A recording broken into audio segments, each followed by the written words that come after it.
Hi everyone, I'm Chris O'Neill from Sew the Distance. Thank you for joining me and my husband Brendan. Say hi, Brendan. Hi, I'm Brendan O'Neill. And we are going to be doing a question and answer. We have the questions all printed and ready to go. He's going to ask them. Would you like a Santa hat? Not really. But... Okay, then don't take one. I got a quilted one too. You don't have to. No, it looks creepy. Don't put that on. Should I put one on? I kind of got this weird bump in my hair, but that's okay. We'll be okay. Anyway, this is Christmas in July, and here we go. Do you want to start with some questions? Sure, we'll start with some general questions, and if I get bored, we might bounce around a little bit. Okay. But the first one on the list, can you go over your steps for fabric from bringing them home to a finished quilt? Okay. So there's some detail. They want to know, do you pre-wash? Do you wash after making? How do you keep it from bleeding, etc.? Okay, so this question is great because so many people have so many different opinions on this. I personally, and I know I'm going to get heat here, I do not pre-wash. I went through a phase where I did, and I liked it, but I still love that crisp feeling. I like the feel of fabric when it's just right from the fabric store. But I did go through this phase because there are some chemicals that they use to make it feel nice and soft. And we had somebody at our guild that talked about that, and it freaked me out, so I did pre-wash. So I don't do it. I bring it home, and I usually wrap it on the boards, what are these called? Comic book boards, and put it on my shelf. And then I'll make whatever I'm going to make with it, and then I'll wash it, because I really also like that crinkly feel and look when it all shrinks up after you wash it, after it's quilted. Did I answer it? I think you did. Okay. Probably over-answered it? No. Never. So the audience is enjoying your Christmas in July videos. Oh. You mentioned you sell patterns. Where do you sell them? How could one purchase them? Shameless plug, right? No, this was a real question, so I did ask this. You can get them on my website under the store. It's at the top, right? Yeah, it's at the top. And it says store, and you can go in there. I don't have a ton of patterns yet. I'm working on some. They take forever to write, so I'm working on it. But I do have a few. Oh, I have my Christmas. I'll put a picture of that. My Christmas quilt. I just got it back from the quilter. So I don't have a space to put, like, pictures. I'm going to have to cover your face with the pictures. No. I may have to. Whatever you need to do. Whatever I need to do. I can make it real small up in the corner. That's okay. Okay. Oh, I forgot to say something with the first question. So for bleeding, because they asked about bleeding. Okay. I use these, the color catchers by Shout. I put these in with the quilt, so it is supposed to catch any bleeding. And I think it does because they come out pretty dark a lot of times. So that's what I use. Sorry. I saw that sitting there. I thought I was going to have to answer that. No. Okay.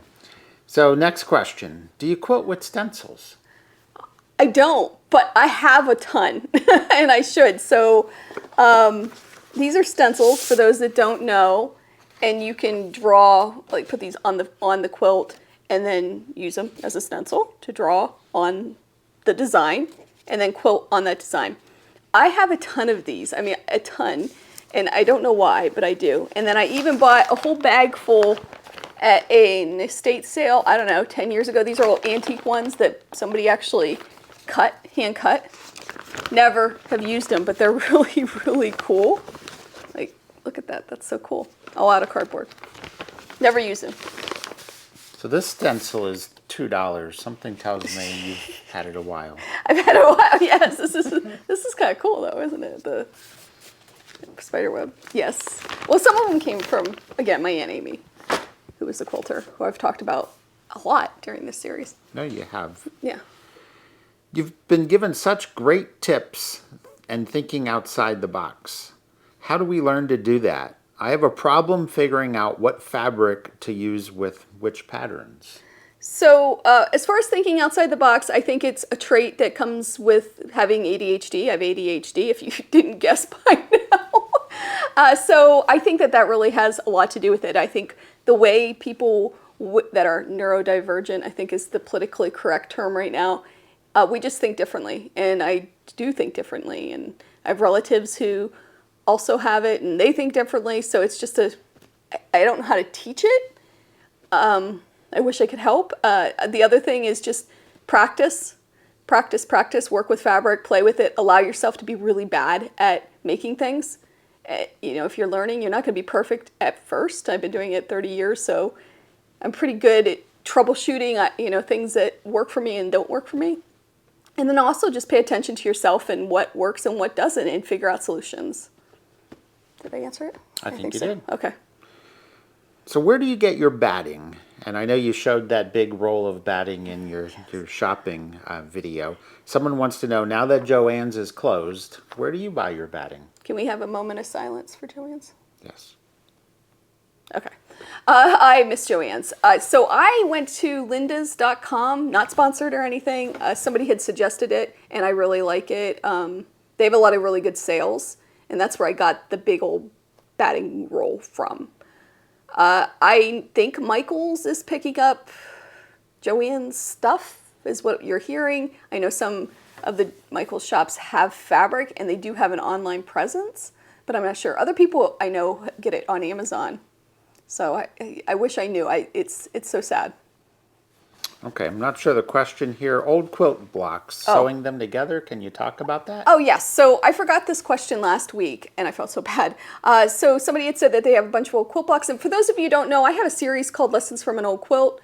I have, I think, almost 80 videos in that series where I look at old quilts and I analyze them and talk about what we can learn from the maker and put that into our own practice. So that's why sometimes I get questions about old quilts.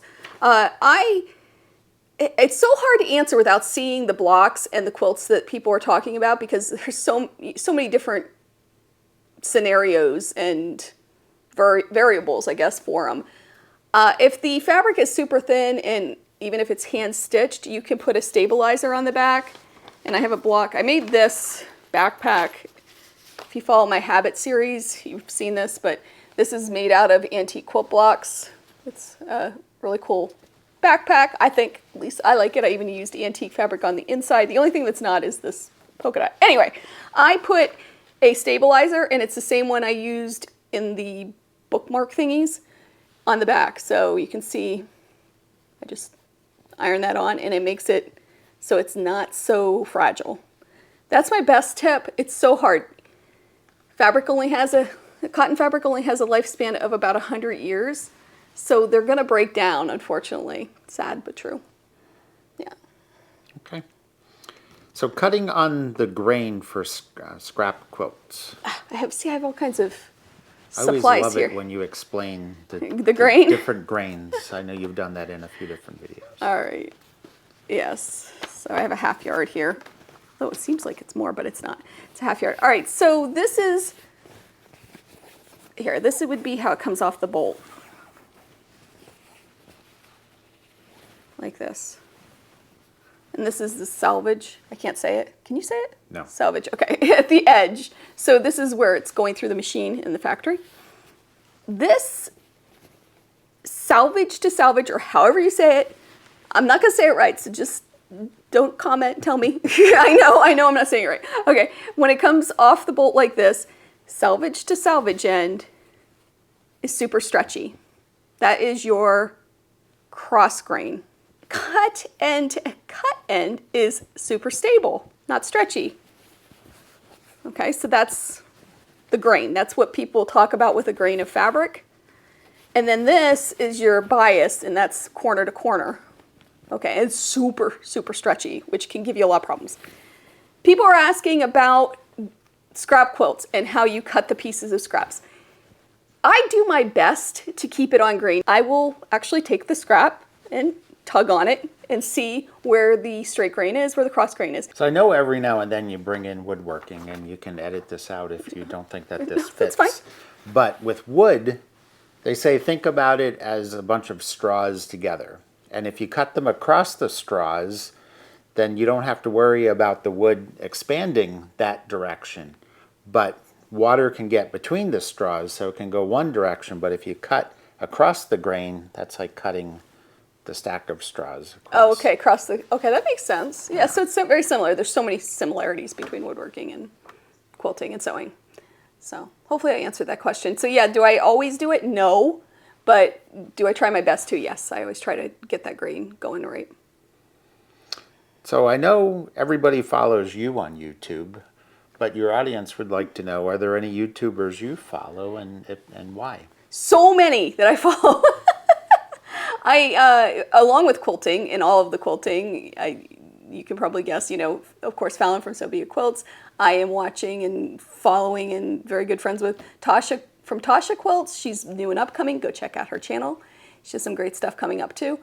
All of the popular ones. Karen Brown is who inspired me to do YouTube and give it a try. I don't know if you all remember when she was walking outside, she'd have all her videos outside. I loved that. I know she doesn't do it anymore. As a creator now, I understand why she doesn't do it anymore. You want to eliminate as many variables as you can. And I know people were getting dizzy, I think she said. So I've been watching her a long time. There's so many out there. And I don't want to list them all because I don't want to miss anybody. But one of my favorites is the last homey. Is it homey? I always want to say homely. It's not homey. I think it's homey. Maybe it is homely. Homesteader? I don't know. I don't know. Kate, oh my gosh. I could watch her mow the lawn, I think. I love her. But I watch other stuff too. I love organization videos. I love cooking videos. I like starting to get into true crime a little bit. You're the only YouTuber I follow. That's a lie. That is an outright lie. Jolene wants to know, can she borrow me? I know. Jolene's one of our friends. Oh, notice I didn't put names with these this time because I had so much anxiety about getting names wrong or pronouncing them wrong or missing a name. So I'm only doing it with our friends. Sorry, guys. Jolene wants to know if she could borrow you. Yeah. I got to finish my list here first. It's a long list. It'll be a while. So Danielle, one of your longtime friends. Yeah, from second grade. I've known her since She wants to know, how do I do it dealing with you? And I responded out on Facebook, easy peasy. Chris is wonderful, great mother, great wife, great YouTuber. She is on top of it, and I wouldn't trade her for the world. Oh, thank you. You're so sweet. You should have heard us earlier. They're trying to set all this up. We weren't exactly meshing. Anyway. So Joe, I didn't read his question. I'm one of her newer friends and wonder how Chris does it, I guess, back towards me. Same thing. He's a great guy. I'm very lucky to have him. We've been married 32 years. 30-some years. 30-some years. Yeah, so been through ups and downs and arounds and moves and all kinds of stuff. He's just a great guy. He's my best friend. I know it's a cliche. Yeah. I'm going to cry. Oh. I should put in the clip now, the blooper clip of when we sat down to record. Anyway, you might see that. Okay, could you, stuff in the sewing room, could you tell us more about the little pink iron hanging behind us? You might have to scoot over. This is an Alesso. I just have a big hair thingy on it to hold the cord on because it doesn't want to stay. The pad is just the hanger. That's what comes with it. The only thing I don't like about this is it gets super duper hot, even with the pad. Super hot. So I don't use it much, but I do have it hanging back there. I do get nervous about it burning the table and burning me and burning things because of how hot it gets. But it is cute. It's really cute. Anyway. Okay. What is under your wool mat? Well, that's good. I put that in the right order, right? That's on your side. This is my wool mat that you see, and you made this. Brendan made everything, okay? And I just remembered a question that didn't make it on there. This is just a piece of wood, and I covered it with Thinsabrite. What is it called? Thermobrite, whatever that stuff is. It's the heat resistant for in hot pads batting, and then a piece of fabric. And then I have to replace this every now and then because it gets funky. But that's what I use. And it's basically because of the iron incident, I like to have something underneath this. So that's it. And the table that I cut on, do everything, do the videos, any of the overhead shots, we bought this, how much did we pay for this on Facebook Marketplace? I think $20. $20 on Facebook Marketplace. He's refinished it.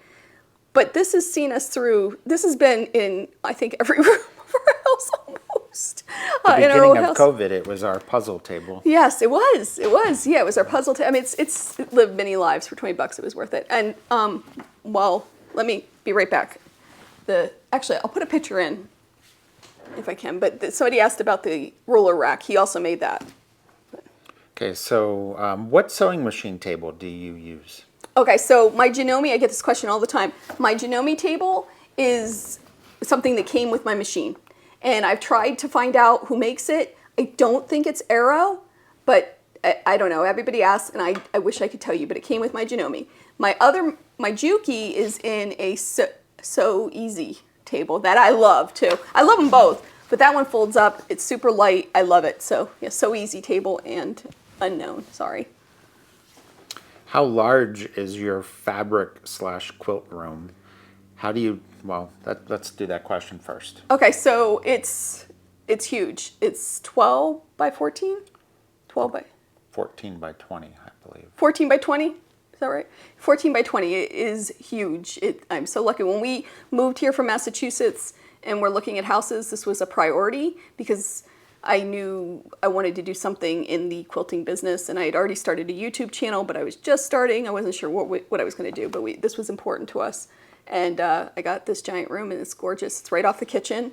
It, I think, was the original great room for the house, and it's perfect. And how do you set up your camera gear for recording? So we have one in front of us.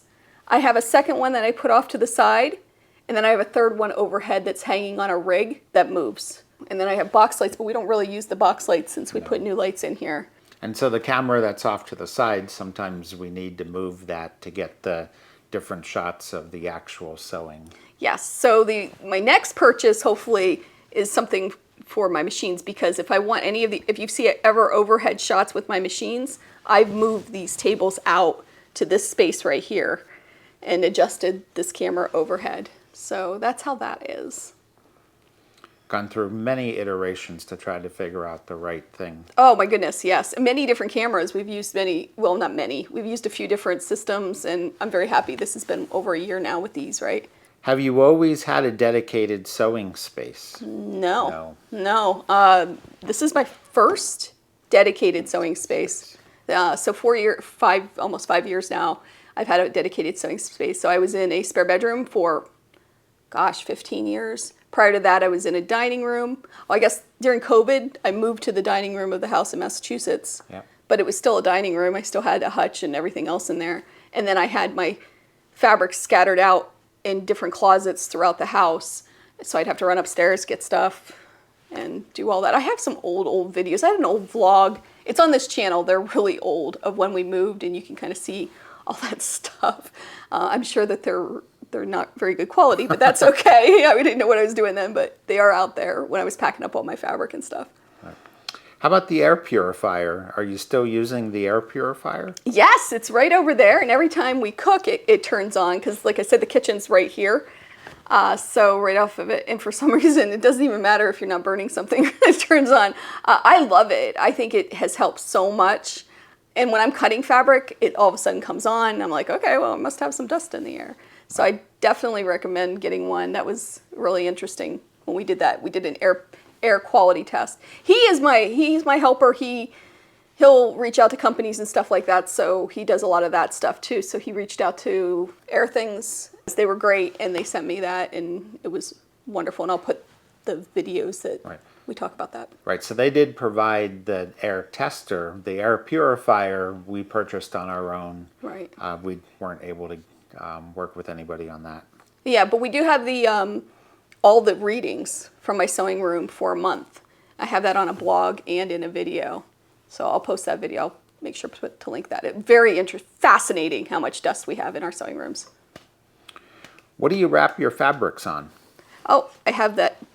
Well, I showed it already, but the comic book boards, that's what I use. And here's one. I have like all kinds of stuff that I got ready for this. There's one where it's wrapped. Anything over a yard or over goes on this. Anything half yards go on half of these. So I just cut these in half. And yeah, the scraps you've seen me roll. Yeah, that's it. How about a tour of your new sewing room? I know you managed and added some new things, but some of your newer viewers may not be familiar. I have. We've really been working on it, although we put in the new lights and the shelving, which they've seen in this series. I've shown it a few times. It's really messy right now. because I'm swamped in the middle of this Christmas in July trying to get it everything going. In August, you can do it. In August, I'll do a tour. Right now, it's pretty bad. But I do have my habit videos, and I do have some goals around that in those too. So I do show some of it. So, question for Brendan: would he be willing to share some of his plans, specifically the thread cabinet? The thread cabinet behind me. Right. So often when I'm making something, I don't have any plans. I mean, I'll look online, I'll watch some videos, I'll get some ideas. Of course, for the thread rack, I worked with Chris to figure out exactly what she was looking for. So that we built when we were up in Massachusetts for a particular wall that she had, and she wanted us in the dining room. Right, in the dining room. A certain size. But each shelf, what we did was measured the height of the thread that she wanted, and we added about a 1/2 inch to that measurement on top of the lip. So one of her requirements was she wanted the shelf, and then on that shelf a lip to hold the threads in. She didn't want them to be able to fall out. So it was basically that was going to be each height of the shelf, and then it was a matter of how many shelves. So if somebody's familiar with woodworking, if they take a look at the thread rack, you can figure out exactly how it was made. I think we have videos of it too, of you making it, and they're old too. These videos we're talking about are ancient, so don't judge us because they were recorded on GoPros. Correct. Right? GoPros. So Yep, there are 2 videos out there of it. One with me making the thread rack and putting it together, and then Chris loading it up. my goodness, looks- those are old. I mean, Remember- I've been doing this so long. I've been doing this almost 5 years. I can't believe it. That's one thing that you're so skilled at, is putting the colors together. I love the colors on the bookshelves, and then the color that she did on the thread. It Wow. just looks amazing. That's God. That was rainbow colors what I do. So we got to thank him for that. Sure. Okay. Okay. Let's see. Okay, now we're going to get into questions following up on certain days in videos. So day 10 and 11, the UFOs and quilt tops. Let's see. Thank you for all the suggestions on the 60-degree project. Yeah, that's a comment from Sew the Distance, it says, from me. Ah. I wanted you to include that. So thank you for all the comments and suggestions. I haven't tried any of them yet, but I did press them all. I am going to try some of the starch, some of the interfacing. You guys are great. Thank you very much. So that's the putting the 6 triangles together and not being able to match them up. Some people said I might have cut them wrong, and I might have very well could have. So I'm not sure, but I'm going to play with that hopefully this week sometime. And so our dog Daisy, some of you know her, she tore her other ACL. If you remember last year, she tore her left and she tore her right a few weeks ago. So she's having surgery next week. And that kind of put me in a tailspin because of this all going on and having to take her back and forth to the vet and everything. So I've been a little running around like a chicken with my head cut off a little bit. Just a little bit. But you're doing a great job Thank managing. you. So what to do with UFOs that you no longer have the fabric for? What do you do? What do? I shop my stash. So you do not have to match your project with your, I'm sorry, let me rephrase that. You do not have to match whatever fabric line that it came from. You can match it through your So you're saying leftovers. an identical match. You don't An need- identical match, right. You can get blenders and stuff that go with it. I think sometimes we get into this mindset, and I do too, with pre-cuts that I have to use only those fabrics in that line. And I'm trying to break out of that. I have the video. I was going to say, do you have a video on that topic? I do. Shameless plug. I have a video called Expanding Your Pre-Cuts where I show exactly how I do it. And I did it in the video that's going to air yesterday. But I don't know. Everything's so mixed up because it's like it's going to air yesterday. It's ready to go. It's uploaded, but it's scheduled. It's like I'm so messed. But I talk about that in that video, Monday's video. So yeah, yesterday, because this is going out Tuesday. Right. Okay, yesterday's video. So I talk about that I pull from my scraps and I just match. And she's proud because she brought me in and asked me to figure out which ones weren't part of that particular line of fabric. Yes. And I couldn't figure it out. He couldn't figure it out. So I had the blocks all done and I'm okay, which ones are scrappy and which ones go with the line? And he couldn't figure it out. And he would have been brutally honest if he could have. Okay, so what do you do with UFOs that remind you of seeing yourself with a bad haircut? And thinking, what the heck was I thinking? So I've had those. In fact, I've had those. Let's leave it at that. So for me, repurposing them and also donating, people love them. I think the Linus Project accepts, and I'm not positive, but I know some of the charities, and I have a blog on it. I don't know, I have like 100 different charities listed, will accept just quilt tops. You can also give them to a long armer who's learning to long arm. They love the chance to try it and to play with designs, and you can just tell them to have at it. And you could donate it. Somebody's going to love it. And I find that all the time. There's things that I think are bad haircuts and some things people think are just amazing. So yeah, somebody out there in the world will love it. Yeah, or you could cut it up too. Yeah, there's lots of places to give it away or to donate it to. Yes, absolutely. Okay, day 12, quilt kits. I bought zippers by the yard, but I don't really know what I'm doing, so I haven't used them yet. Can you do a video on something like that? So I don't know if I can do, I maybe will eventually someday do a video on it, but I figure I should show it here. So this is Zipper by the Yard. This is called Make a Zipper, is the company. This is really old. So all you're going to do is you're going to take one of your ends and keep them in, like say you want 10 inches, 10 inches, that's probably more than, or less than 10 inches, maybe about. And you're going to take, what I do is I take the other zippers and zip them down and all the way, get them all down there. I should have done this ahead of time.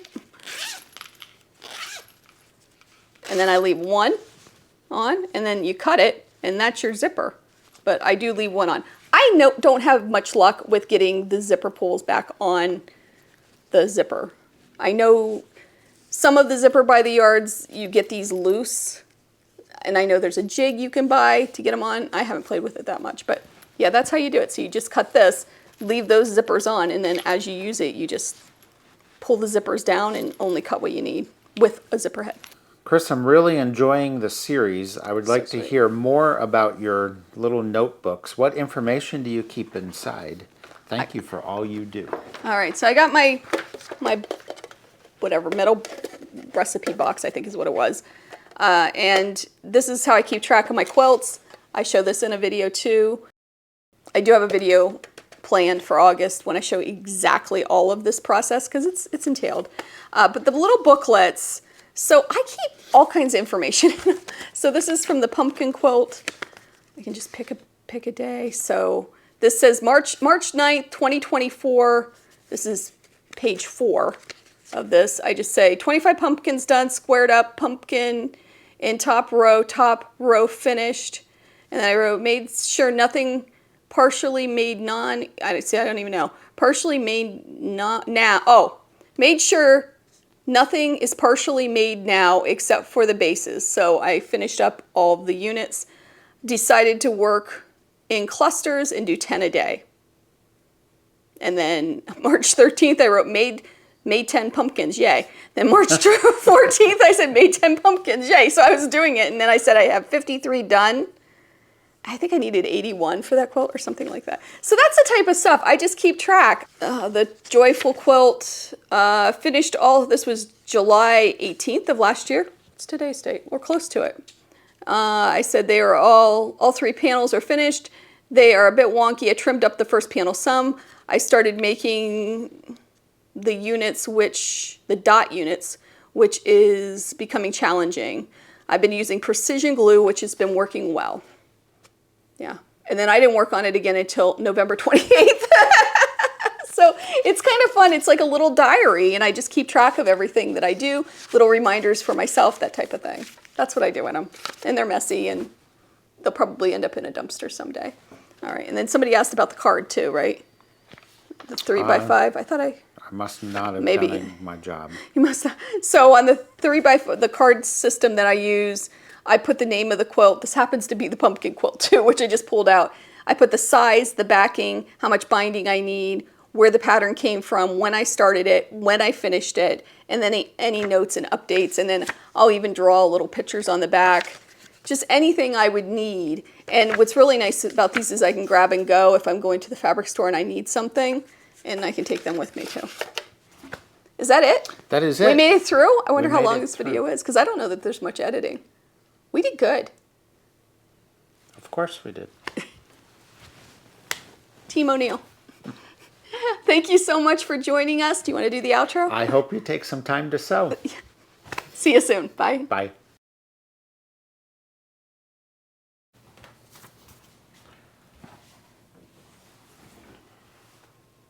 I'm testing my mic. Hi, I'm Brendan O'Neill. Welcome to Sew the Distance. You said test, test, test. Okay. Totally tricked me.